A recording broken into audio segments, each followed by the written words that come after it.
I know everybody excited about the Grammy and Vibes Kartel, but Vibes Kartel in my eyes will not win the Grammy. Yo, me hear Nico for SSM, and I true. Say Gaza don't support Tamili. They won't go support Tamili because them they think they massacre this cartel.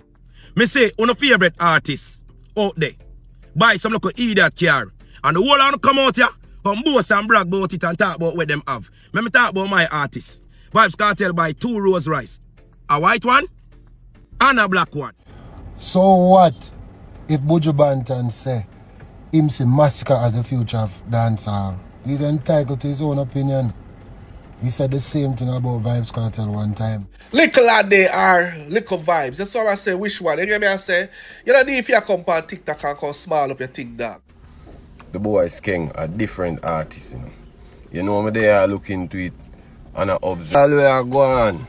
The boys king a different artist still, you know. The boys king a different artist, you know. You know me they are looking to it and I observe. And me I'll go up on YouTube, go type it in. To see if probably I miss it. But me still not seen a record of it. You know say. From Skeng Bus till now, I doubt if him do an on stage or an entertainment report, interview. Skeng is a man that even do interview much. Different type of artists. I one of the first artists and only artist me see do that in a the game, in a real life. Uno tell me if you ever see Skeng pan a on stage or entertainment report, interview from him bus. Till now. Yo, me hear Nico for SSM, and I true. Say Gaza don't support Tamili. They won't go support Tamili because them they think they massacre this cartel until them this cartel.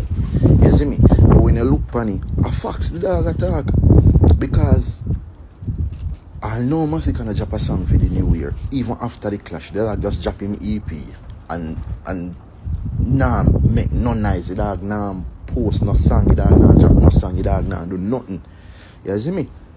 And I see Tamili drop about 6 songs since the new year start. And I know Tamili can get 1 million views. So we all are uno there. We all are Gaza fans them there. You know I tell me say uno can't support Tamili as a Gaza member. Man, don't tell you no, the Gaza ship sinking. I don't think a joke. You see, anytime Kartel put on music, Gaza done. I know everybody excited about the Grammy and Vibes Kartel, but Vibes Kartel in my eyes will not win the Grammy. And I'm going to explain to you why. No fun already I go say me bad mind, no fun now cuss me, no fun now go tell me about my mother and all them something there. But maybe just explain these few things to you.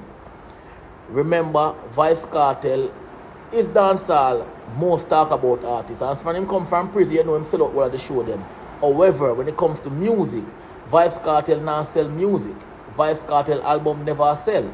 Vibes Kartel himself is not signed to a major label. That's a big setback for him to win the Grammy. However, if he win the Grammy, that would be a good thing. For sure, say the Grammy them change and them done with the corruption. With them thief other nominees in the past. Remember last year when Bob Marley, One Love team song win the Grammy, and me tell Uno say at them I go win the Grammy, and me come make a video and tell them say I'm upset about it because of the executive for the Grammy also produced the album for the soundtrack, and it become a major thing till Rowan Marley, one of the Marley them come out and tell me about my mother, and there was a big uproar in the media about it when me have international news outlet I call on my phone, want an interview with me and I turn down all of them. So, not to take away Vibes Kartel credit from what he has done for music, but in terms of the album, Vibes Kartel has the weakest album and for all of the nominees them. And in terms of production, it's not the best production, or the weakest production. And before you can come talk and come cuss me now, you need to go and listen to all of the albums them and make your own assessment. And remember, Vibes Kartel is not signed to a major label. Everybody is affiliated to major label, Vibes Kartel is not. So I'm working at a disadvantage to win the Grammy. However, that doesn't mean Sam can't win it. Because there's always the impossible can happen. And if it do happen, I'm glad him win it. Because that shows there's a change in Grammy. But as long as it remains the same, Vibes Kartel will not win the Grammy.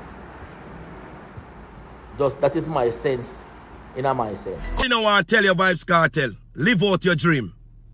Me say, one of your favorite artists out there, buy some local idiot car, and the whole of them come out here, come boast and brag about it and talk about what them have. Let me talk about my artists. Vibes Kartel buy 2 Rolls Royce. A white one and a black one. This is a great accomplishment. You understand? For we Jamaican people can watch one of our greatest artists can actually get up one day and just say, you know what? Me I go buy a Rolls Royce. And tomorrow him get up and say, you know what? Me I go buy another one. And the man buy 2. You know, say no found a rap artist can do what the man do right now? No found a favorite rat artist. Rap rap artist can do what the man do now. You understand? Me I tell you, enough are the greatest reggae dancehall artists can do this. So the man accomplished this. And when I go like you not see it, when I try to sweep it under the rug. But here what Kartel. Big respect for what you do. You do what you do, youth. And none of them can stop you. Live out your dream. You see next thing? We are going to see you finish the house where you say are your dream house. And after that, private jet. Don't rush yourself if you do nothing. Take your time. And we are look for you in a JetBlue again. We are look for you fly JetBlue. We don't care where a boy want to say. Go and fly JetBlue as long as you want. Make them go on mad, upset, because guess what? You live out your dream. Don't live for them dream. Me artist, big up yourself. You accomplish what you need for accomplish in your life. Guess what? Them day in a music for all of them life. And I know them not reach where you reach. Them not bad like you. As long as one Kevin there, so. Me not hide Kartel glory. This is a great accomplishment. The tax where the man pay panda carrier can buy your blood clot artist. One Benz or one Beamer. Something where them normally drive. And that you run out with, you know. One time when you see one artist with Beamer Benz, you know. And that you run out with, you know. And go on like say, you don't recognize a Bentley. I you don't know them carrier. They are the biggest name cars in America. And Kartel drive not one, but 2 of them the man own. $1 million man. I drive $1 million car. Most of them youth, you know, don't see the music as, you know, proper, you know. Them see the music as a way out of poverty, a way out of getting a car, a way out of getting a house, a way out of looking for them family. So it's not like say them have used the music as music. You see this present day dancehall music here, where we see I go on about the players, the trap music and the trapper them and all these things. It's the thing. It really the thing, the whole society. And when a man tell you say the music now have nothing to do with nothing, it's foolish to see him attack. Because him was influenced by our next DJ, and our next DJ was influenced by the next DJ. So don't talk about say it's the parents them should not look after them. The parents them is looking after them picnic as far as them can do it. You is responsible for take it to the next level. You don't responsible for carry it go way down in the pit. And I hear some big artists or some big dreadlocks, respectable Rastaman I tell man. How come mothers become a bad word all of a sudden? Man used to talk that long time, you know, but it's the first time. If you tell a man that you know you hear them fight, no, it's a normal thing like Ras. You know, man say Ras. Mothers become bad word, Rasta. Your mother become a bad word. When a man tell me that it's a bad word, you tell him, you know. So how it reach a stage, how it reach a stage where man just make video with man in a body bag and gonna run around the car and all them things there. And you to watch that and who not talk about say that have nothing to do with nothing. It's mad no mad man. Because you know can make little money here, so no money there, so money here, so when you think say money is the power. Look here man. You say today for you and tomorrow for me, it's straight going on. So we don't really depend on the IRS right now. And you can make some money and, you know, whole heap of girls and champagne and all them something there. But watch down the line. Because the same thing, where your project out there going to turn back and bite you. Because when you're a little youth, we watch the YouTube and the this and the that. When them grow big and see them something and see them father, I project them something there. What do you think him going to do? When them grow up in a system, in a community, where all them can hear and all them something there, and him start to and everybody laugh when him say it. I see some video where they come 5 years old that says everybody a laugh like it's a joke thing. What are you dealing with? After Jamaica put the world on the map, I say Jamaica put the world on the map because the world was so such a stage where Jamaica come rise up that with the music and liberate a whole heap of people that them distress in our apartheid system, in our struggles, right across Europe and Africa. The music uplift the people them and carry the people them on a certain level. And now we see some little youth are going like them not have no sense. And you don't have sense, you know, you don't have sense. But see this little money vibes and this, that and girls vibes. Watch when you no grow tight you want to go and do. A whole heap of ones, can remember me tell her daughter say watch what happen, you know. And I say now, what, 30 years, 20 odd years after I say she turned Christian. And now against other ones now. After me don't tell her for a long time.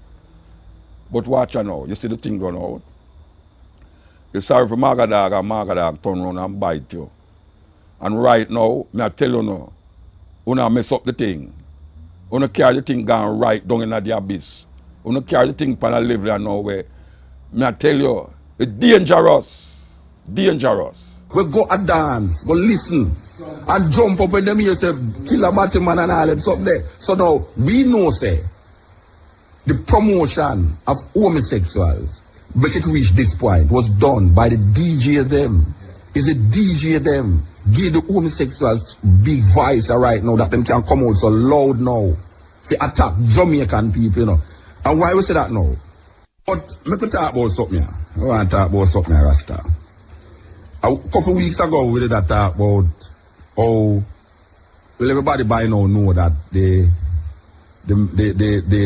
sponsors, these companies who usually sponsors reggae show, come out and say them go and go boycott artists who profess violent lyrics, as them call it. Violent lyrics. Them claim say them go and go protest it. Them not going to put no money behind a reggae show that have no artists that chant no violent things in the society because violence is big in the society. We did come out and we did say, well, it's a hypocritical thing because, ironically, because them did have a man, the sister, the entertainment boss did have a man from Digicel who did that. And when he was asked the question, is it because of the pressure of the homosexual community in England why these sponsors decide to do this now? The man said, no, it's a coincidence. It's a coincidence. Well, we hear it from internal. We have some little people were internal that at that meeting, specific meeting, it was a task about boycotting homosexual lyrics. And somebody in the meeting say, no, you can't come out and tell Jamaica, say, you're going to boycott homosexual lyrics. So them decide, so them going to say, them going to boycott violent lyrics. That is hypocritical because me don't know, say, it's not violent lyrics them against, it's homophobic lyrics according to them. Because violence in the music for a long time against the woman them, gun music, gun lyrics, and no sponsor never come out and say them nah sponsor no show with violence in the music. Until some guy, some homosexual guy in England now come out now, you hear everybody a jump on it now and I say, well, yes, too much violence. Violence in the music, and we call pan, for years now, we are called pan radio station, we are called pan artists, we say, stop the foolishness. We even talk about the whole heap of homophobic so-called lyrics were in the music, and we said, you not promote the people, them want to stop doing it.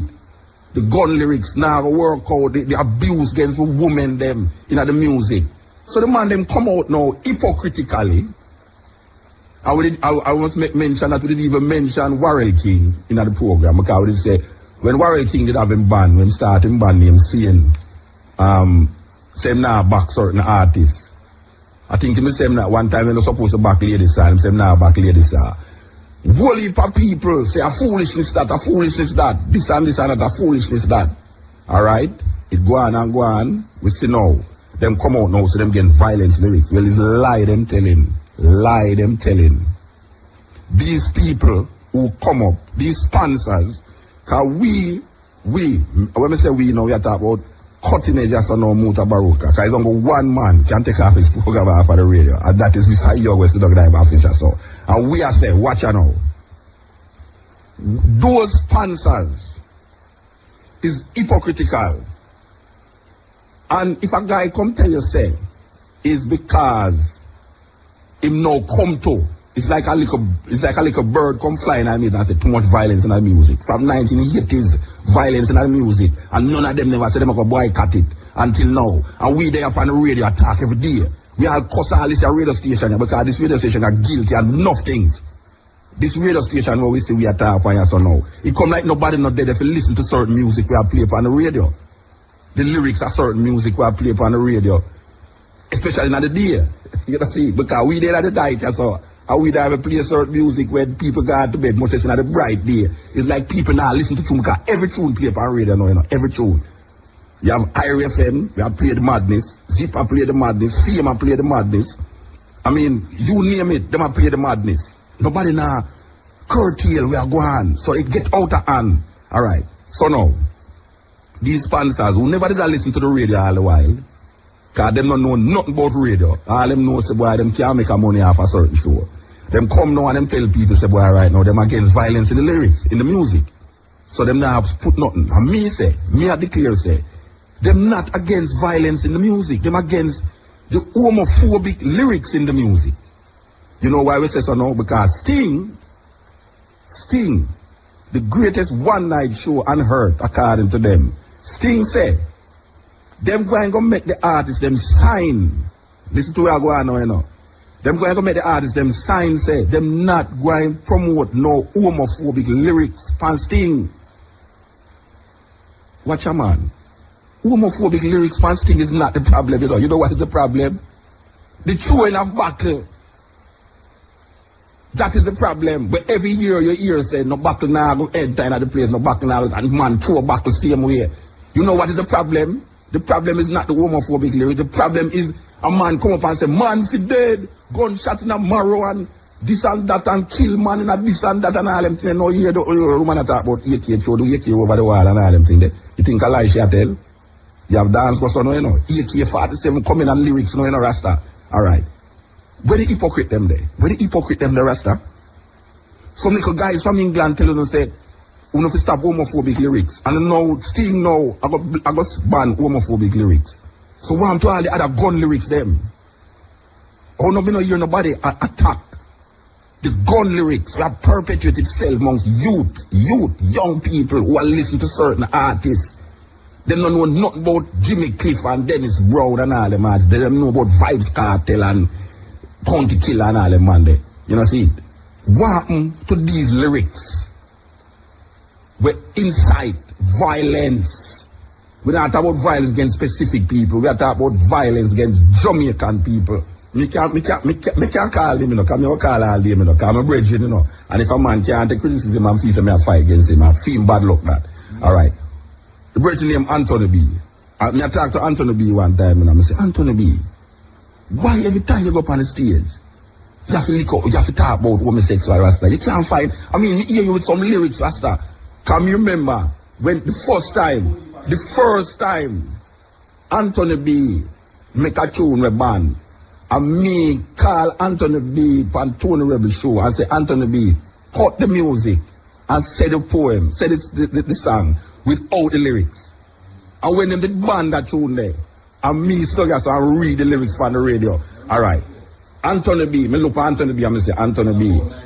Yeah, me say, Anthony B, why every time you go up on the stage, you can't say something else without I talk about homosexual Rasta? Because sometimes when you say them things, the man start to look at you funny now, you start to say, wait, I wonder if muta about the man alright. You know what he said to me? He said, boy, if him go up on the stage and not mention homosexual, him brethren them are going to say, him bow. What kind of talk that? Yeah.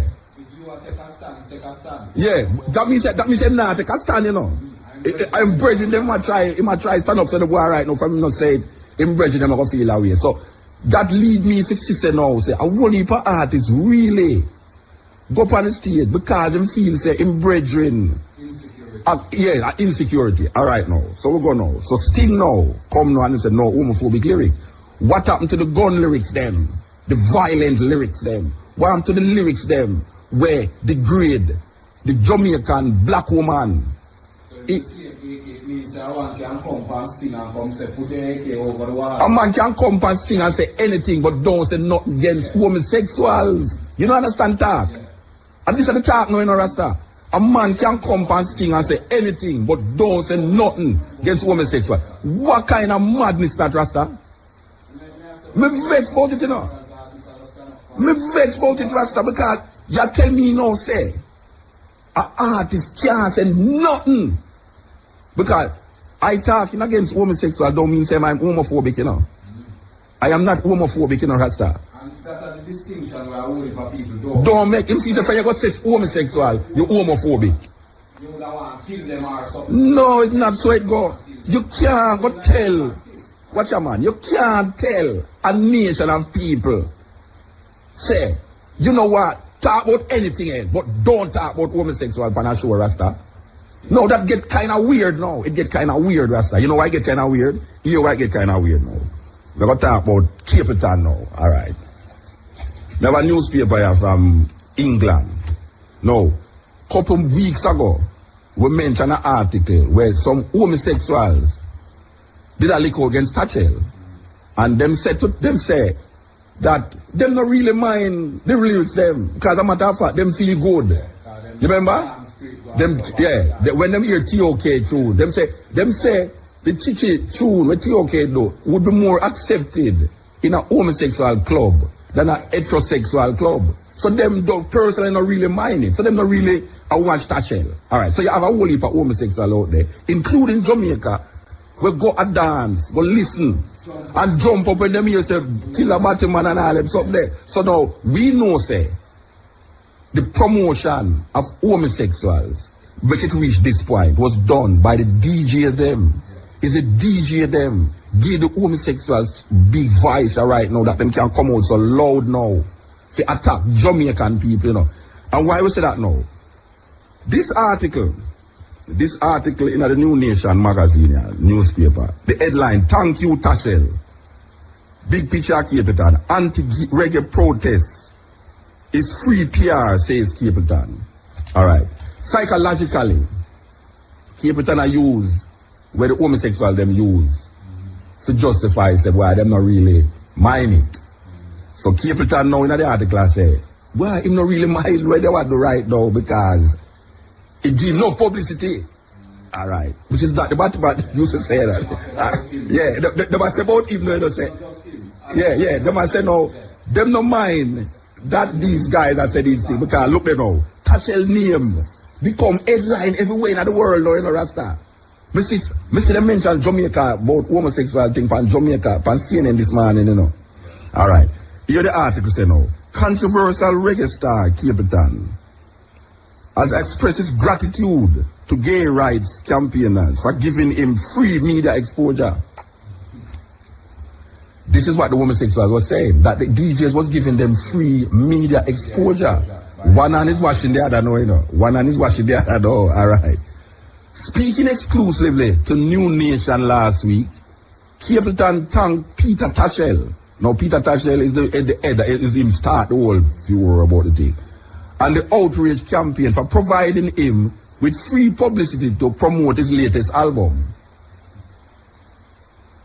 He said, I want to thank Peter Kartel. This is quoting Capleton now. I want to thank Peter Kartel. Now, this is not when I lick against Capleton, because you know, you have some idiot boy out there now. When they attack this thing, you're muta. When I attack him, you know, we just say that we're good for the goose, good for the gander. And that same like, oh, we did that show them say, them are promote homosexuals. It's so now we see the homosexuals and promote them. You understand? So a man must check out the ideas, the psychology behind the thing, you know. Alright. He said, quote, I want to thank Peter Kartel. I'm grateful to him and his organization for all their publicity. I've been in the business for 13 years and I've never had so much attention from the press. No, this is what Peter Kartel is saying in England, you know. Yeah. See, a long time he was homosexual and he never get so much promotion until now, you know, Rasta. You don't see it? Alright.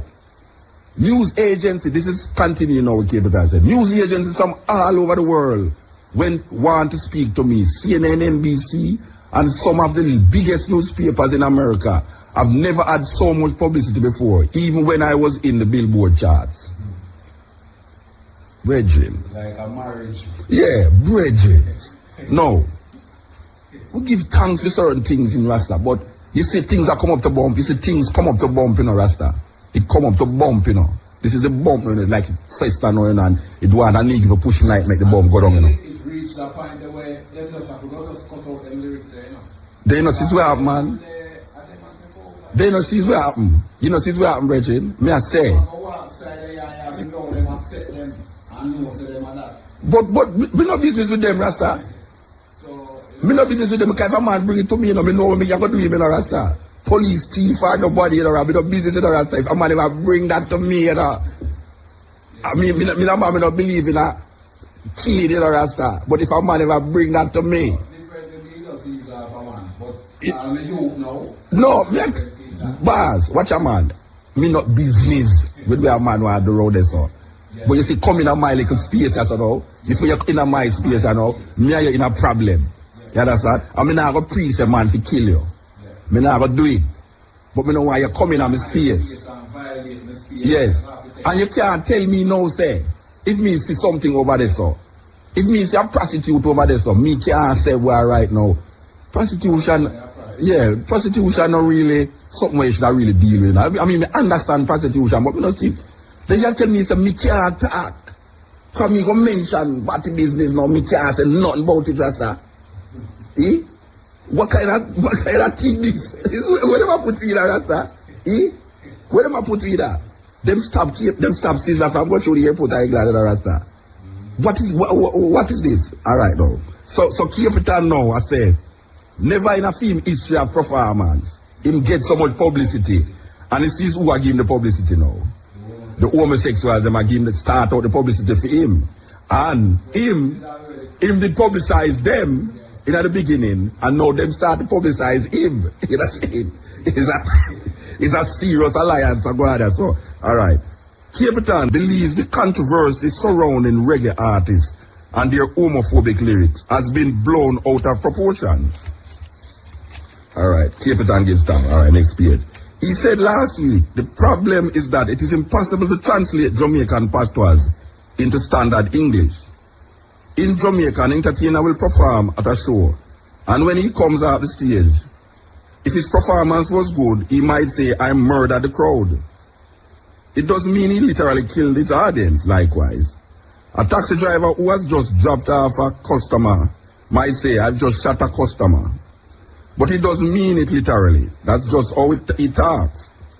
Alright, Capleton might not mean literal because he says metaphorical in matter. Well, obviously fire is metaphorical in most language because the Bible says, John say, I baptize you in water, but there's one coming who I will baptize in the Holy Spirit and with fire. It now means that John the Baptist is going to put Jesus in a fire. You know, see, there's a metaphorical language. So Capitan is understanding this metaphorical language, you know. But I don't believe, say, if a man say, gunshot, either boom bye, either Batman head, if him talk metaphorically, I don't believe that. I don't believe with a man that say, inform if he dead. He might tell you, say, boy, right now, if you see something wrong, go on, you know to tell no authority to rectify it because you're dead. I know things in metaphorical language that you know, Rasta. Alright. No, definitely not. Yeah, alright. So we understand the metaphorical language that is used when it's a fire, because we come here fire. I know Rasta start the fire thing. At church people, we hear church people that sing about fire and brimstone and God go burn you up in the bottomless pit and all these things and hell and damnation and all them things there. So the fire did it a long time, you know. Alright. So all we do now is put it on record and popularize it. And it come like say no, we are the cruel persons. You know, see it. Anytime we talk about fire, them things say, so this way I are. Yeah, them hear it on radio. Alright, so Capitan now comments follow a week of controversial debate surrounding reggae artists and their lyrics. Last week a UK tour by another controversial reggae icon Sizzla Kalonji was cancelled after newspaper reports linked reggae music with the death of David Marley, a gear barman in London who was beaten to death following a spate of robberies. You know what them are doing now? I can tell you what them are doing. This is serious thing going on, you know. They are spreading propaganda in England that we are killing homosexuals. In Jamaica, we're running them down and killing them. And the homosexuals who leave Jamaica and go to England is saying that is true. That is what is happening, you know. That is why it come up on CNN this morning, you know. Yes, it's lie. It's lie. Nobody now identify no homosexuals who go beat them Rasta. We say it. Watch out, man. We ever say it once and we ever say it twice. Most homosexuals that dead is them boy kill them. Jamaica, no homosexual. Yes. Him now run him down. Alright. Marley Aguirre. 6 youths, 2 white boys, 2 white girls, and 2 black boys have been arrested over Marley's killing. Home Secretary David Blunkett officially banned Sizzla, real name Miguel Collins, from Britain last Thursday. Police slammed media reports that linking reggae music to Marley's murder. A Met spokesman told New Nation the inquiries we have conducted since complaints were made regarding certain lyrics and the seeking of advice from the CPS with regard to them is a wholly separate matter to the recent murder inquiry on the South Bank. The 2 matters are unconnected and concern officers from completely different departments. Reggae producer Blacker Dread of Black Music Council was surprised by the cancellation of the Sizzla tour. He told New Nation last week, I was amazed when I read the reports in the national press associating the killing of a gay man with reggae music. There's no link between reggae and the killing of David Marley. I think it's disgusting that the reggae death, the tragic death of a human being, regardless of whether he is gay or not, should be used as a weapon against reggae music. Gay rights activists claim the popularity of 8 reggae artists, Capitan, Sizzla, Bushman, and Sizzla. In the 80s, OK, Vibes Kartel, and Elephant Man is responsible for 10% rise in homophobic assaults over the past year, although they are yet to come up with any proof to back their assertion. I think what you say? We have weapons of mass destruction. we have weapons of homo destruction. It's a serious thing, you know. It's a serious thing, but alright, the point where we really are trying to make is this now. Because we have come down where it started. We just started for it started, yeah. Because we are bring the thing to the nitty-gritty. What much o'clock here? We soon take advertisement. But watch out now. The point is this, that we have been speaking continuously that these artists is promoting the homosexual. We keep saying it over and over. And if we keep promoting the homosexuals, them going to become like what we not make them become here now. Now, the homosexual is so big now that they are giving our artists the biggest promotions them ever get in them career. You know, see it? True for them issue. Yeah. So it's a thing that we have to really check. Do you really want the level of power where them have and the reach where them have? Do you really want to say that you give thanks for the homosexuals for big job? I mean, you know, because the homosexuals them feel good for no say them get big up. You know, see it? It's a thing. So we have to really check it. Now, in the 80s, you know, when Shabba Ranks come out and talk, it was gun lyrics and it was who about. It's like you would have said then I know get big, you know. Ladies are big artists, you know. Same thing Shadow, you know, them banner from down the south. Yeah. See it? Alright now. In the 80s, you know, in the 80s, Shabba Ranks it come as one of them what you call obscene artists. We get big. Yeah. Like ladies are now get big, you know. Ladies are big artists, you know. Same thing Shadow, you know, them banner from down the south. Yeah. Down a Montego Bay, you know. Yeah. But she no business. She just go and do a Shadow and now she get big. So look at what you saw here, everybody has said, boy, if she have a number 1 tune on Billboard, you know. Like that. Like that day, we had talk about Hillel, you know. The first thing them say about Hillel, you know. Them say, them I'll tell you about the whole of Hillel, the history of Hillel. They hear them now. Sean Paul, who has gained international recognition, was a past student of Hillel. You think they would have said that? No. You think they would have said that if he never said millions out there? Them nah say that, you know. Because for them, Sean Paul lyrics is not much to be desired. Dirty Cup crew and all them today. Them nah go say that. But it's true now, internationally. Him can give 5 million to poor relief and all them something there. Him get big. So the same thing in Shabba Ranks now. Shabba Ranks come with the nastiest lyrics them. And everybody loves Shabba Ranks. Alright now. Shabba Ranks have a tune named Dembow. And it's when that tune they get big, every man starts singing who eat on the table. Who, for those of you who don't know what eat on the table is for foreigner, it's called oral sex. Right? Oral sex in Jamaica is called eat on the table. I don't know why the man become a table, but I don't know why the man, I don't think we eat part up on the table. Eat on the 2 foot table. But in the 80s it was a big thing, you know. It was a big thing. Every artist come on stage and I say, all who knows them no bow, put up them on. And all who knows them no this, put up that. And watch a man. No, it's still going. In the 2000, wait, that when show your article where we book up in the newspaper. It's a serious thing. The article said from them bow to take. Alright, part of the article said,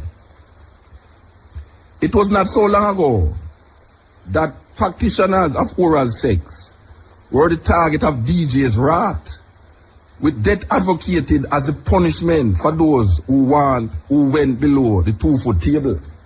The man used to come on stage and dead to it, just like what the matter what women say, the dead to any man where suck woman and this and that, you know. Alright.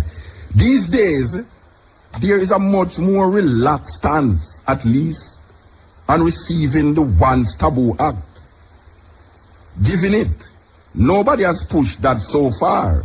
Shabba Ranks had the classic anti-oral sex song in Dembow, coming out in the early 1990s. Dembow took no prisoners, as it said.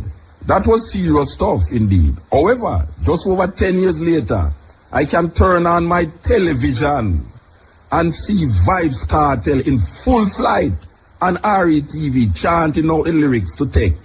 And when he hits the part about the doorknob, he allows the screaming woman at the front to alaba that I go cause you a blow job. That means you can't say that on stage, no, you know. 10 years ago, if you say that on stage, you know, man, stab you in your neck, you know. Yeah, they are not old, they are not hiding. They look most enthusiastic, as they are certainly not ashamed. This is a hell of a turnaround, considering that in the mid-1990s, Lady Saw said on the Joyride rhythm, it was under the sycamore tree. A boy want me fi bow and me tell him fi flee. Looking back, the closest I can identify as a turning point in the male attitude to receiving oral sex, at least on record, was when Baby Sham questioned which girl and which girl say she nah duck right, you know, at that run the cut. Me which girl and which girl say she nah which girl and which girl say them nah, yeah. Yeah. Me hear them turn over when me girl a clean when she get the style that was. This is a serious thing. He got a little flack from 1 and 2 DJs, but there was no huge furor.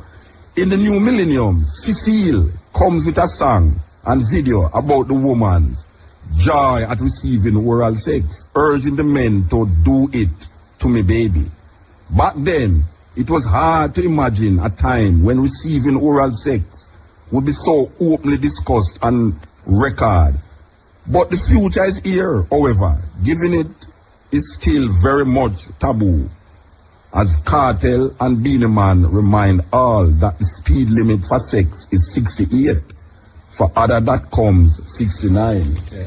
And recently too, Missy Elliott did have a song where get very popular in Jamaica and now still popular, about Likkle.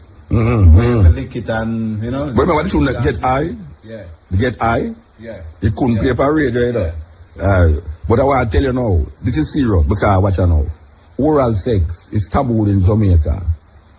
And it was made, you see, we are talking about the popularity how people promote things, you know. People see them a fight against things. Yeah, people see them a fight against something, but they really have, alright. So the DJ them come and them talk about oral sex and man for dead and man for this, man. Just like what them talk about homosexuality. Now, if you talk about that, it no make no woman what did I look at in a funny way? In other words, then what you say is that just like how oral sex come now, be like almost anything. Little more the bottom man, them going to come like anything. Yeah, that's so. So when you talk about it now, it will come like nothing. Yeah. You know, see, which is that's what I lead to now. Become acceptable to. Is that will come look at? Even some people who never did acceptable to before. So you see the psychology of the thing now. You see the psychology of the thing now because you can fight against something by living your culture. The greatest revolution, you know, is to live your culture, you know. Because everything told me when you fight against the homosexual, them just sing song to love up your woman. Yeah, simple. Yeah. Sing song for stop. Love my woman. It's a serious thing when we think on it because look at now, you talk about oral sex to some woman or a man. Man love take it than give it, you know. Him not say nothing with taking it, you know, but him say something with giving it. You know see? But now when man talk about it, it's like I know nothing again, you know.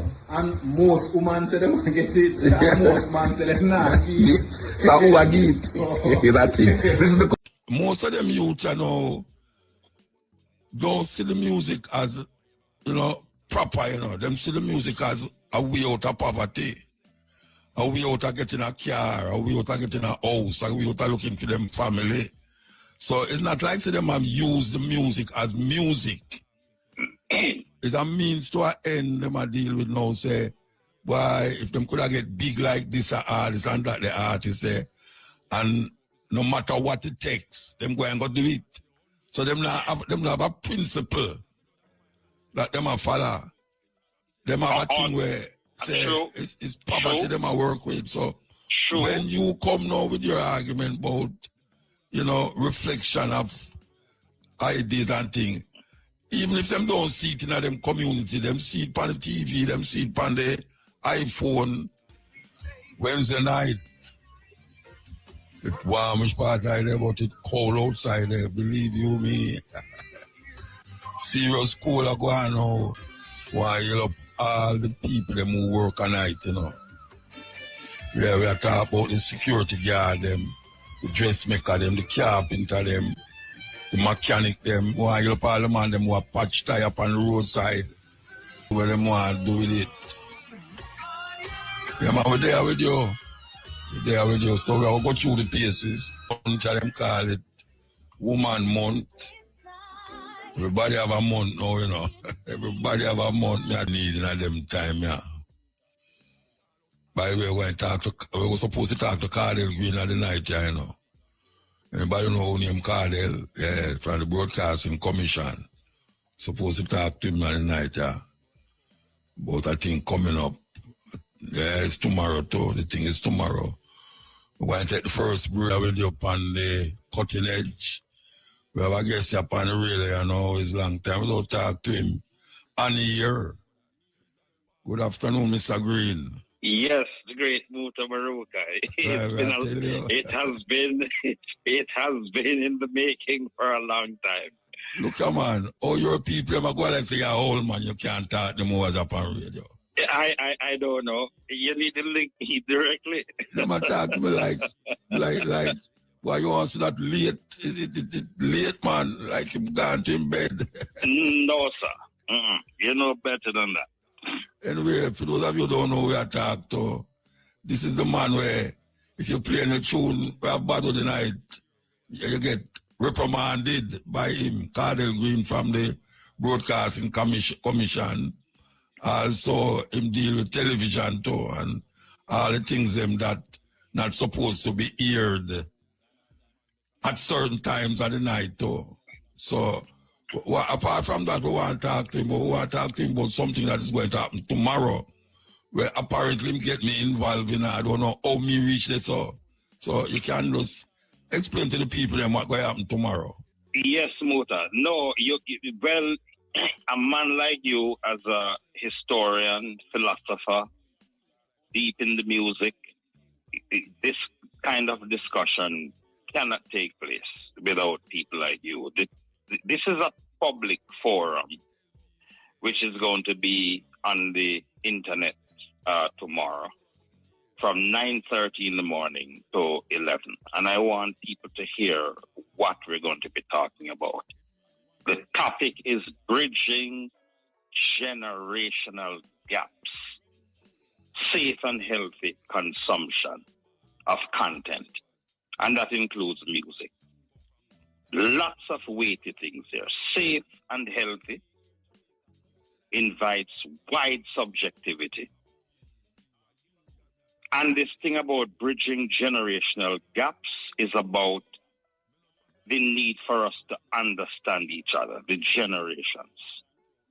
It is very, very difficult for us to build a society, build a community, program radio and television, and even the social media through younger people who are coming into the world with different perceptions, and we, the older ones who must guide or work along them, are strangers. We need to know what frequency the youths are on, what are they thinking, why they gravitate to certain lyrics, why they react differently to different lyrics and sound. In other words, we are picking up that apart from the fact that we do know that there is a problem, we do know that we have harmful content and problematic content. Apart from that, we also know that there is a lot of judgment that goes on. Younger people judging older people judging younger people. And we might not all agree on what is good or bad music.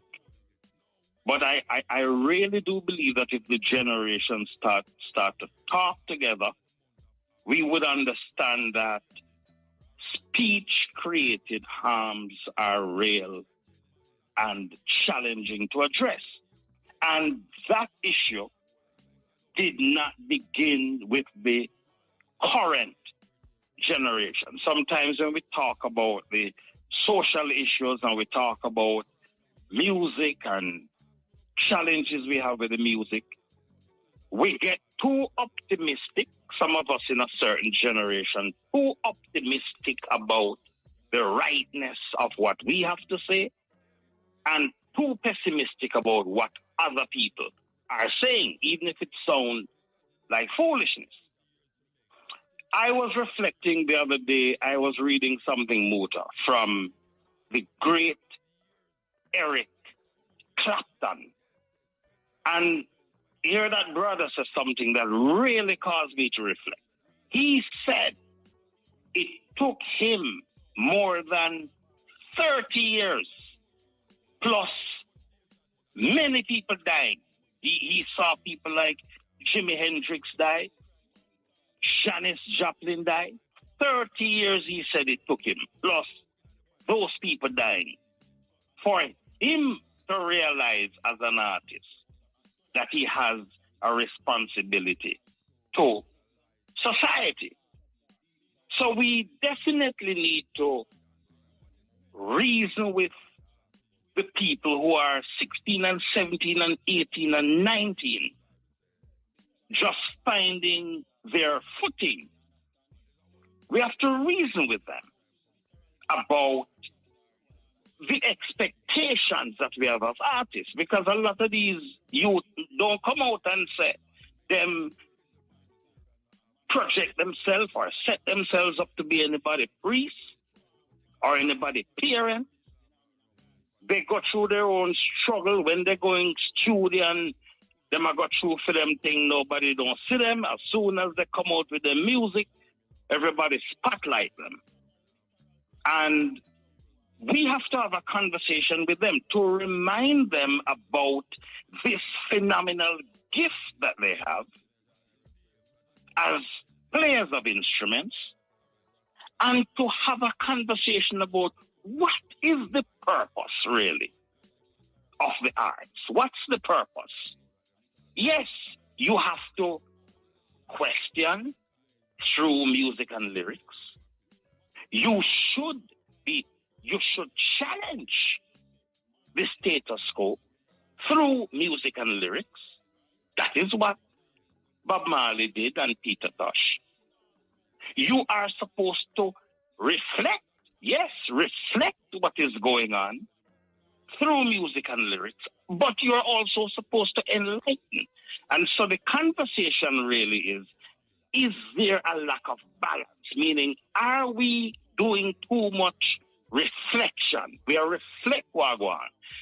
Whatever we observe, how we see man treat the mother, or we observe man treat a woman, or how man behave with them gun, what we got through in our socialization. You have a lot of youth who come and they put out the worst thing when certain people receive it. And you talk to them about it and they say, I am reflecting reality. But what is the point of reflecting evil if you are not at the same time seeking to enlighten and to question your own experiences? So that is really the context of this dialogue. And you ask me, how a man like Mutabaruka coming to this, who else could moderate a conversation like that? It requires a certain intellectual depth and diplomatic dexterity and also respect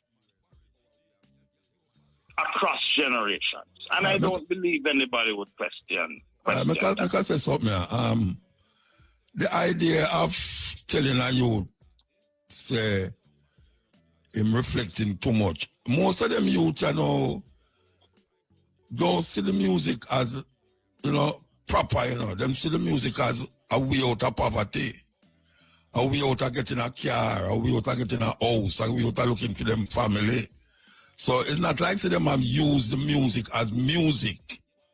It's a means to an end them a deal with now, say, why if them could have get big like this artist and that the artist say, and no matter what it takes, them go and go do it.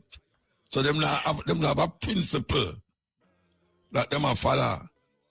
Them have a thing where say it's poverty them a work with. So when you come now with your argument about, reflection of ideas and things, even if them don't see it in them community, them see it on the TV, them see it on the iPhone and the laptop and all them something there. It's a bounce back at them, and them say, but this is something where them can use to come out of poverty. So how you deal with a youth like that we don't see it as music? Because nowadays, a whole heap of the thing that we are going on is not music. It's just something them do, and that something create a vibes and an attitude. And them get money out of it, and then say, them reach there. How you deal with that? Well, by starting with saying, they are not the only ones who did say music that way. They are not the only ones who see other people and said, that is the lifestyle I want. They are not the only ones who said, I am only going to reflect what is my experience. This has been going on from time immemorial with music. If you go back to when Bob Marley was their age, there was a similar dialogue going on about whatever it was that he was communicating. Rude boy. Or exactly. And until people took the time to hear, not just hear, but listen to the message. They could have misunderstood burning and looting tonight. Right? I mean, if Bob Marley in 2025 had been 17 years old and released a song where him said, I feel like bombing a church, know that I know the preacher is lying. That ban. No question at all about it. That is not classic music. That is heresy. That is how it would be received. So we need to have the conversation. And the reason I pointed you to Eric Clapton is to make this is a massive artist, as you know. Massive. Revered. And if he says it took him 30 years and the death of Hendrix and Chaplin, this great artist, it took him all of that time to realize his responsibility as an artist. Then we have to understand that the youths are coming with a lot of limitations as well as a lot of capabilities. And if the conversation doesn't take place, all you're going to have is alienation. I want to tell you something. You said a while ago, and I will agree with you, and a lot of people listening right now will agree with you, what putting out right now, you know, boy, a music that, there's no melody. Well, I am telling you something. There are no youths who are 14, 15, 16, 17. When me and you pass on muta, and them youth you know who are 14, 15, 16, 17, when them turn 45 and 50 years old, may I bet you say, them a sit down in a corner as old man and them a go say, music we're playing now in 2016 and a good music. Back in my day, when King and Tommy Lee and Chronic Law and Skilly Bang and Croft and Tommy Lee started, when them man they make music, the best music, when me I hear now and the music. No, there's going to be some truth in the continuity across generations. We have to have some measure of determining what is of high quality and low quality. But the point I'm making is that there's a lot of subjectivity in that. Music is a personal thing. And so I believe there is more to be gained in a conversation. Just a conversation about what are your perceptions, where you understand by certain things. Because sometimes you listen to them people. Just a few weeks ago, I was at the Jamaica Pegasus as a speaker at a big meeting organized by the Ministry of Culture. One of the people who them bring as a speaker was Valiant. It's the first time I sit down and actually listen to that youth on a stage. The whole thing was organized for young people. And his talk was one of the most motivational, powerful talks I'd ever heard of a young person talking to other young person. But it's the same man who put out Fully Dance. So there needs to be a conversation with him. What was your intent? I mean, did you mean harm? Or is it that when you put out them song there, the truth is enough youth gravitate towards it. Because we're at school and we know that some people sit down in the back and they're not paying no attention. And somehow we can connect them to that kind of music. But I don't know. But that conversation has to take place. And I want to tell you something, Muta.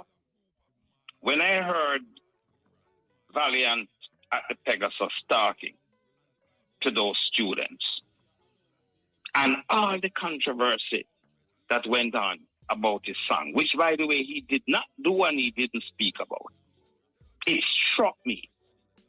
You know, perhaps the principals and the teachers should have a conversation with him before they condemn. And even if they don't have a conversation with him, don't go down the route of alienation. If I was a principal and Valley and put out fully done some me see my student, them a gravitate towards that. May I tell you, muta at devotion, may I come out and greet them and enough for them language. If they call themselves dog, may I come out and may I say morning to on a dog because on a principal there, fully done, me fully done in lateness, me fully done in mediocrity, me fully done in bad parenting, me fully done in man beat in woman, me fully done in rich quick, me fully done in shopping, me fully done in the one get rich quick and drive car, and me no want work. Me fully done in sell your body. Me fully done in bleaching. You see where I'm going? You way I say, I don't know if I see where you go, but I hear where I say. Reverse psychology. But it's not going to happen if, first of all, we don't open ourselves to a total dismissal as distinct from, let me see how we can turn this around, or at least try to get an understanding. What socialization led to this output? What trauma led to this output? The socialization is that we are now more exposed to outside influence that take a hold of a cultural expression in a Jamaica. You know, the fashion, the way we talk, the way we eat, the way we drink, and the way we relate to each other is totally different. When 50 years ago and I hear certain tune, I never said them tune, there was foolishness, you know. I used to listen to what my mother listened to. I never used to call her song them foolishness. As a matter of fact, I did find myself, I love them, that I start collect them. So when I youth hear all certain song now, I play a part one time and I play Dennis Brown and the daughter come to me and say, but can't play some reggae. So I say, so what you call this? She say, you don't know, could I just play some reggae? And that is a kind of a need for understand, but don't want to know something out of your set. Because really and truly, I never used to complain about when my mother listened to. I know say them youth, if you put on something where me personally I listen to now, I'm going to tell you say what kind of song that you play. When you play some, you know, our kind of music. And it behoves us to reflect on that, because the music education, you remember some years ago when this youth Depan Digicel Rising Star sing a whole heap of Jimmy Cliff song. I can't remember his name now. He was the one who was up against Christopher Martin. And he was singing Nadie Virtue. Nadie Virtue. Who that, Shane? Yeah, man. Hey, you're right. Yeah, man, we're good, man. Yeah, man, Nadie Virtue, yes. matter about. Yes, Nadie Virtue, right. And I heard, I think it's Frankie Campbell from Fab 5 told me the story that Jimmy Cliff go up to the university to be honored by the university, and Jimmy Cliff, when he got the honorary doctorate, started to perform, and you have some song. A quarrel if him not have no original song for himself. Yeah, it's another version. That I'm to Babandi too. Well, it's music education, Muta. We talk about the youth and what they are lacking in. I agree with you entirely about your parents' music. I didn't grow up listening to my parents' music because from the time I knew myself, my mother was a Stan 70 event. So nothing don't play in my house that is secular music. But I know what you're talking about. Because my daughter, when she was very young, me play Burning Spear in my car, and even if she never liked it, me turn it in a gimmickry and a dance, and I say I'm a favorite artist, and I flash my head like me have locks, and she laugh and she find it funny. And now you go and you ask her if she know Peter Tosh, if she know Burning Spear, if she know Heineken Mose, she going to say yes, but it's not her generation. So, but there are also a lot of different things that's going on now, Muta. You talking about parenting and relationship with your mother and relationship with your father in a particular context where you were parented. Whole heap of youth growing up now, they are barrel children. Them not grow up with the mother. Them move around from auntie to uncle to cousin. And even if they are in the house with their parents, they are strangers. They are on a device in a them bedroom, and the parents are in a device in their bedroom. So that kind of opportunity to influence, particularly Muta at a very young age, when they sap up everything. Right now, you got to talk to a whole heap of parents, and what I'm going to tell you is how for them baby brilliant, because the baby don't can even talk yet, and the baby can control the iPad and find them cartoon and watch what them want and TikTok and that kind of thing. I'm not talking about that. The parents I use the picnic, when I want to say picnic, the data close for go at the same dance where the data go. And sometimes the parents and the data buck up in the same dance hall and do the same kind of dance. True. You know, so all of that is something where we have to confront. But I want to go back to something. It's just weird that you mentioned Eric Clapton. I don't know yet, but I hear. So you have to tell me because you are the broadcasting man. I hear that on the band, I Shot the Sheriff. Total foolishness. A foolishness? Total just like you serious? Yes, Muta, just like how Queen Africa say, Daddy don't touch me there. She here say a ban that Broadcasting Commission ban. No go so. No go so. But no, me actually say if you don't do nothing else tonight, you do something tonight. If you don't do nothing else tomorrow, you do something tonight. Yeah. Daddy don't touch me there. It's not a banned song by the Broadcasting Commission. So look, let me tell you something. I would have resigned if something like that happened. That would have been total foolishness. I Shot the Sheriff is not a band song. No, there is no basis. You say. Let me tell you something. What is happening is that you have a lot of people who don't understand context and word and meaning. Yeah. Them don't understand, for example, why you have a youth sing, where all of them did come and, Egyptian sing, una hypocrite, him sing, she give me the tightest hole me ever get in my life, and that not ban. And I said, listen, reflect on what Egyptian is singing. And he's not the first one. Me want me pianist. Me need me pianist. You bring intelligence to music. Yeah. Like the California and them. The California have a way to do that. Yes, it's about context. Long time girl may never see you. Come make me hold your hand. We don't say she held me tight. She hold me tight, girl. Right? No. Other people say it's a different hole he must sing about. But there's no way in which the Broadcasting Commission could come to that conclusion when you look at the word that he used in relation to other words. Kartel Green. Yes, sir. Kartel Green. She and I listen to you know, and 100,000 people out there listen to you tonight.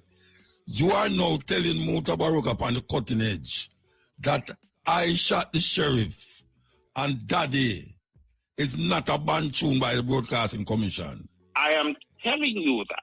And I'm going to go further and tell you something. You know, one of the reasons Broadcasting Commission don't ban songs, and that's the other thing though. People say, ban. Broadcasting Commission don't deal with artists. We deal with you. In fact, we don't even deal with Mutabaruka. We deal with the license holder for IRS. Yes, the station. You understand what I'm saying? The so, station. Here what no. Let me tell you something. You know, say my personal experience, it hasn't happened recently, but my personal experience, two things. You have an artist one time, we got TVJ, go do an interview, and the artist do the interview at the same time, and the artist tell me personally, say, informer management go to the newspaper and report, say, Broadcasting Commission banning song as a marketing strategy.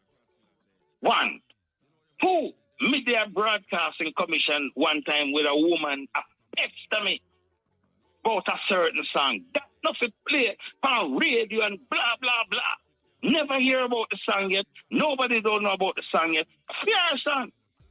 She had tried create controversy. So banning a song is the greatest marketing gift that can be given to an artist. So that's the first thing that is foolish about the notion that Broadcasting Commission ban. We don't, and people come all the time, we must put out a list of banned songs. We don't deal with artists. You have a responsibility as Mutabaruka. Shane has a responsibility at your level, just as I did when I was on radio. And ultimately, the station owners, we are the gatekeepers. The artist is not the gatekeeper. The artist is not even the gate man. So we don't really deal with artists.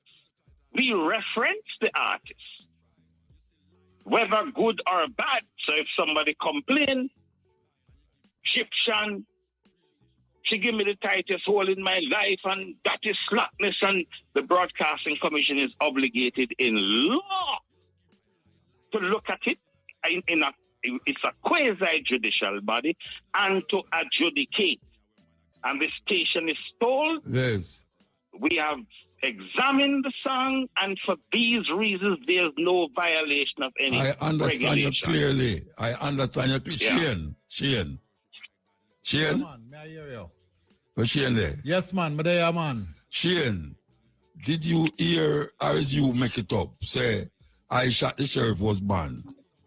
No, I never hear that. But me there do a little search because something in my mind, I tell me say there was a thing with the Queen Ifrica. Yeah, Queen Ifrica want to come to Queen Ifrica. Yeah, man. So I was told that Queen Ifrica song that it was banned. That I started to play the Spanish version. Yeah. No, sir. How could you ban a song that is saying yes incest? And that me I said too. And that me that I was totally taken aback. Incest.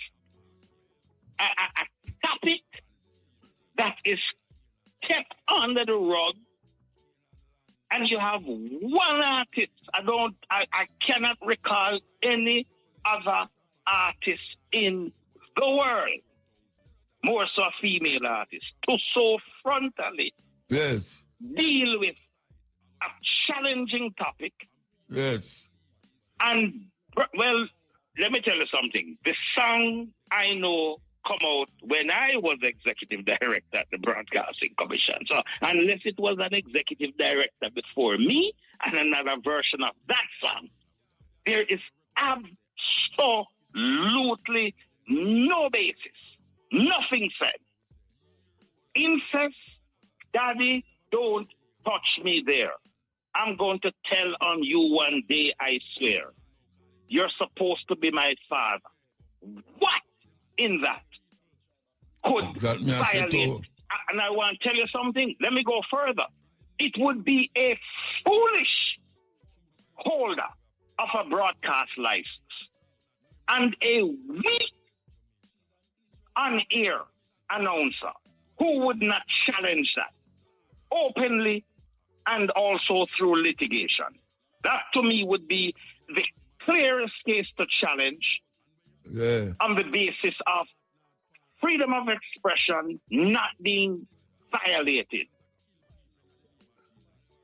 Regine, I'm glad to talk to you. Una bring the evidence. Una Africa bring the evidence. Me could go back to tomorrow. What will happen tomorrow?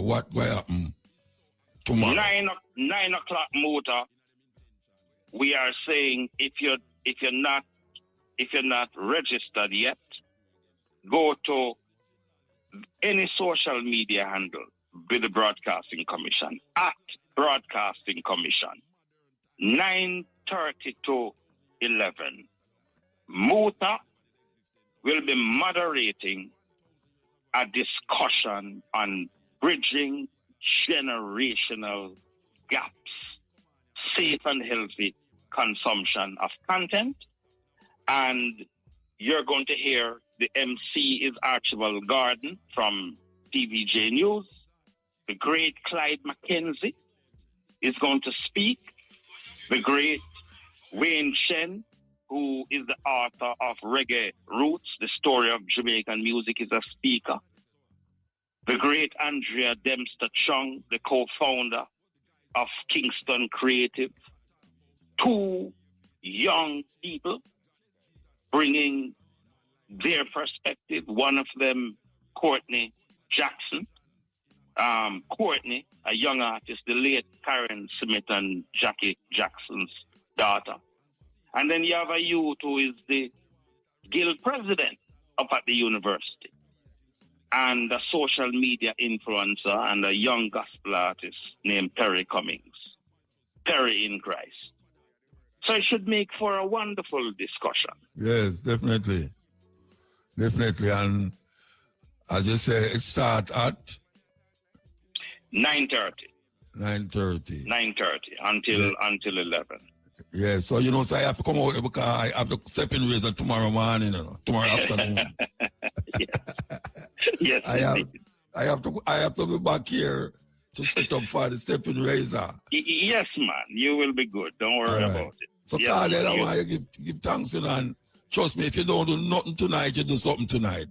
And well, that I'm happy about that. Even though I play the Spanish version, because I don't want to get the station, no problem. No, sir. But now that you say it coming from the, I don't know if it's an ass or I don't know which smoke it come from. No harm. May we take personal responsibility.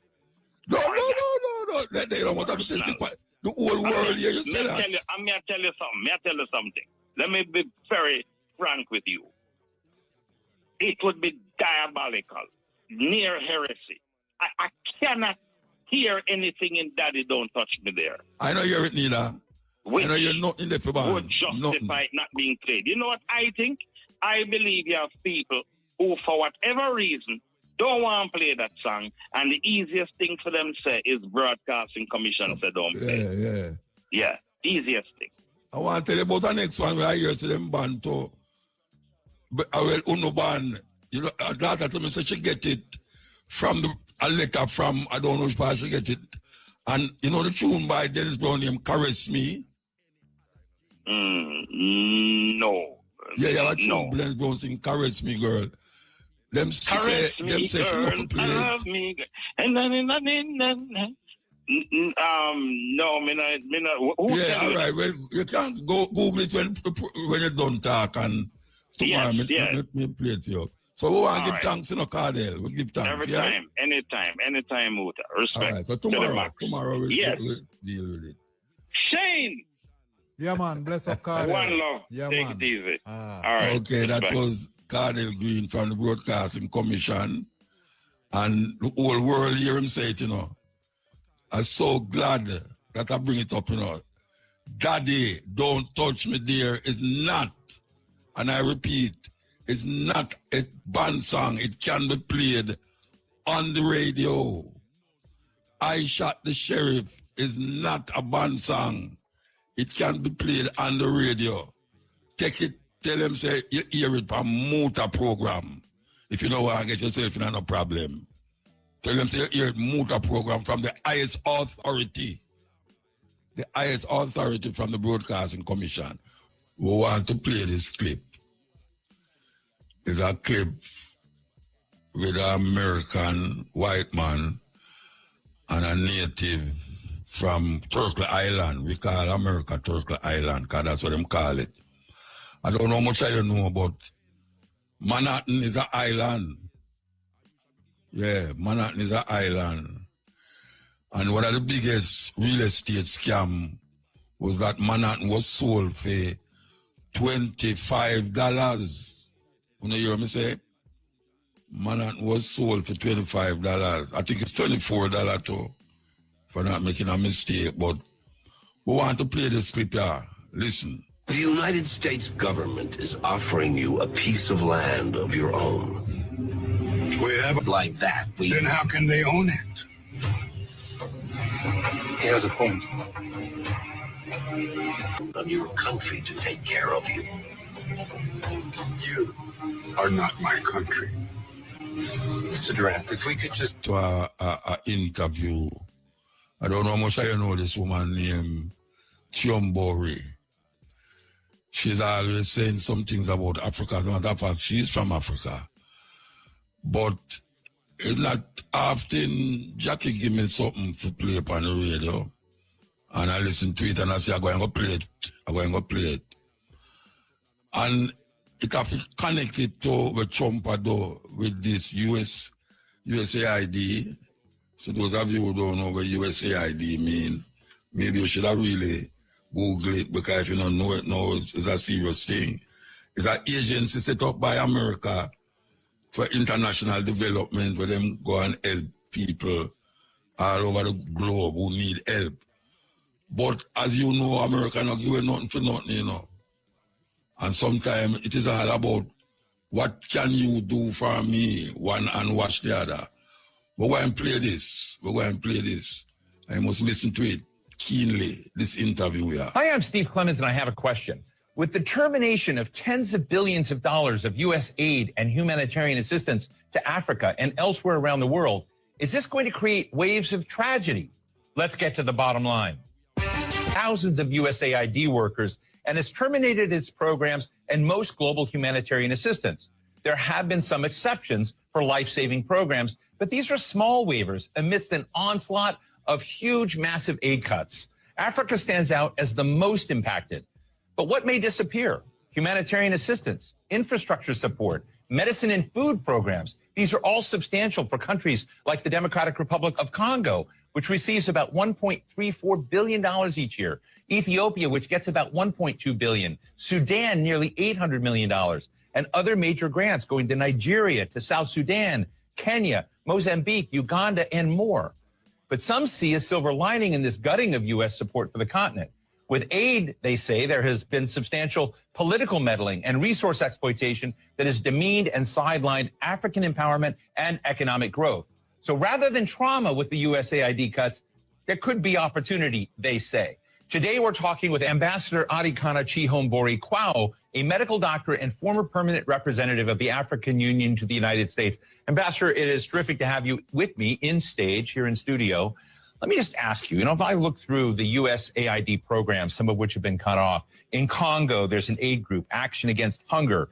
This is they're treating tens of thousands of malnourished children. In Ethiopia, food assistance stopped for more than 1 million people, as we've seen these AID cuts go into force, really across the board with very, very few waivers. How is Africa feeling this moment?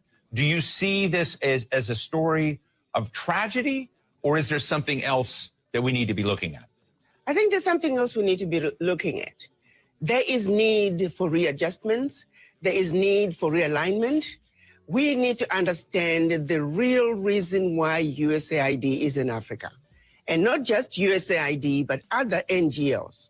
You look at DFID, which is the British equivalent, and many other smaller ones. Their sole purpose was to act as if they're coming to rescue Africa. They're coming to fill in the gaps in government services, gaps in education, gaps in healthcare, gaps in humanitarian services. They're coming in the guise of addressing issues to do with human rights, issues to do with environmental protection and social justice. They are coming in claiming that they're introducing grassroots initiatives that are going to help the people. And so they use that as a way to go into the most remote parts of Africa. They're talking about government advocacy. When you look at it on paper, it all looks really good, but they're actually wolf in sheep's clothing. They are using that open access sounding humanitarian to constantly destabilize governments. I can tell you right now, the majority of African leaders, and not just African leaders, but leaders in the developing world, are celebrating the exit of USAID. I was listening to a program, I believe it was CNN, and I was jumping up and down. It was a government official from Hungary. He was echoing the same sentiments. He said they are happy USAID is leaving Hungary because they are always supporting opposition.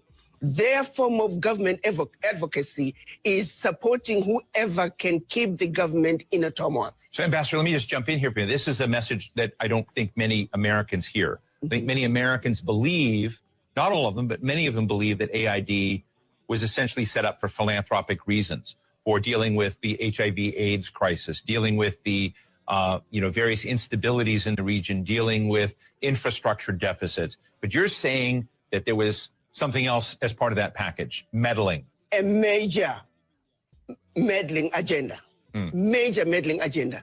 The majority of some of the workers, now the average USAID worker may not realize it, but quite a few of them are also operatives who are underground, and their major agenda is to destabilize governments, destabilize countries. If you think about it, their sole purpose, for example, filling in the gaps in healthcare and education, where is the change? Show me one country that USAID was in and education improved. Show me what country where USAID was in and healthcare improved. The social services they're bringing, it's peanuts.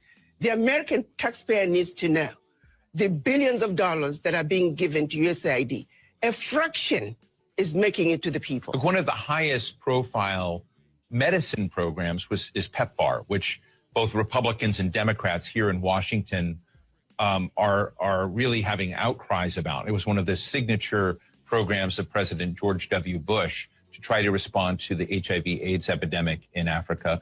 What's the view on that front? Let's look at what HIV/AIDS was used to do. We know of a program that was run out of South Africa where they actually were injecting people with the virus. The reason some of the AIDS virus spread as rapidly as it did in Southern Africa, there were some very dirty games being played on African people. They were using Africans as guinea pigs for experimental activities. Even when you look at every aspect, they're using us as guinea pigs. Yes, there is some good, a percentage of some good, but not all of it is done with good intentions. You look at agriculture, they're destroying African agriculture by introducing those GMOs. You plant your seed in one season, your soil is finished. We used to have seeds that we can use from one season to the other. The introduction of GMOs through these agencies, USAID is one of them. We're destroying Africa in a massive way.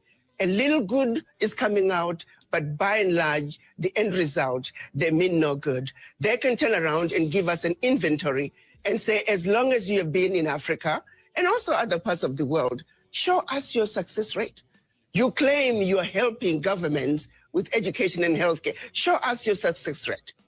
But I also turn around and say, African governments, why do you need this little aid to assist you in providing proper healthcare, proper education? The average African government can afford to provide those services for their people. I happen to have many friends that work for USAID, both in the field but also in Washington. And I have to tell you, I know that they believe that they're doing good, that they're trying to move the needle for those that are in desperate situation and desperate conditions. I think it's very interesting to raise the question of what the other political purposes are. But as you sort of look at the scene now, the French are very big in aid programs. As you mentioned, the British, there are also Chinese aid programs. Are all of these programs essentially power plays and all of them need to be suspended? How do you see some of the other international programs in Africa now? Well, these are all underground covert operations. Why does Africa need them? Why do we need them? Africa has been the provider. If you look at Europe, Europe cannot survive without Africa. One situation that people don't realize, post-World War, when the US came up with the Marshall Plan, what they don't tell you is that the contribution through exploitation of African minerals was actually the biggest funder of the European Recovery Plan, ERP, aka the Marshall Plan. US contributed $13 billion. Which is now present day $175 billion, which, by the way, the American taxpayer must be paid back. Nobody's asking for that money back. But what they don't tell you is that Africa, through exploitation of its resources by the Europeans, was actually a much, much bigger contribution to the European recovery post-World War II. Nobody talks about that. Why does such a continent that did so much to help Europe recover continue to be so poor? Let's be realistic here. Let's not talk about peanuts. Africa does not need the aid. What we need is for those who are exploiting Africa to stop. Africa has everything it needs. If Africa could have contributed as much as it did to the recovery of Europe post-World War II, why wasn't Africa equally developed? So what happens next, Addi? You and I have talked about this before, and the exploitation of minerals, of uranium, of cobalt, of nickel, etc., and many other rare earths, which is apparently very much on President Trump's mind, because we see the negotiation for rare earths with Ukraine. But you and I have talked about the artificially low prices and the fact that many economies in Africa don't participate in the gains and growth of the exploitation of those resources. What happens now when these aid programs are withdrawing? Does the social contract between, American mining operations or other global mining operations, does it give an opportunity for the power dynamic to shift and change? And what will that look like? I think this is a wake-up call for the African leaders. To the same extent that President Trump is saying USA first, African leaders must also say Africa first. This is a wake-up call to the African leaders to take inventory of what is really happening in their countries. Do they really need the peanuts that are coming in as aid? What is really going out? If I may use the example of what happened in Niger when the government decided they were going to take over the mining of their uranium. The French companies that were mining the uranium were paying the government 80 cents a kilo for the uranium, and then turning around and selling the uranium to the rest of the world at 200 euros a kilo. So that one move from the Nigerian government to say we are now going to take ownership of our own uranium, they went from realizing about $1 billion in uranium resources to over 300 billion a year. Do you realize what I'm talking about? No amount of NGO could bring that kind of money. And this is only one mineral. Now imagine the country taking inventory of all their minerals and benefiting from their natural resources like the rest of the countries in the Western world. That is what African leaders need to look at. Do you see that in the horizon of African leaders right now? Do you see them? Who do you see as the standout winners of that kind of change? And who do you think is still chasing AID contracts?